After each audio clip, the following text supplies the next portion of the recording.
Well, today was a no recording day, so here's just an update from the end of the day. Quite a bit of good stuff done, just most of it tedious minor stuff that was easier to get out of the way without having the camera up our butts. Most of the brackets are done, the power steering pump's up there. This is the Ford Taurus alternator, 3G alternator. It's just kind of mocked up for now to see if we have the right spacing. We'll throw a belt on it to find out.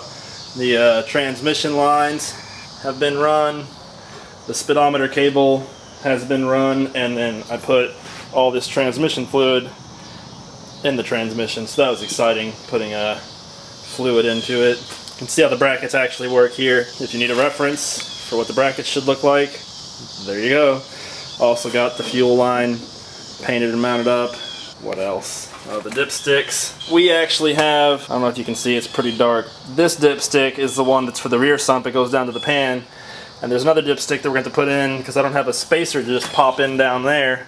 So I'll actually have two dipsticks. The front one will be useless, but I can't just leave a hole down there because that would be bad for, you know, oil integrity. Carburetor is just kind of thrown up there for looks right now. We're trying to figure out the passing gear arm, which is right here. You can't see because it's dark. See where it fits up to it.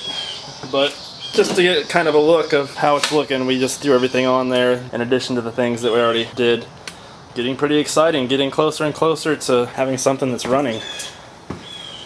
So that's cool. Oh, also, almost forgot the most important thing, the headers. The headers are on both sides. Makes it look pretty mean.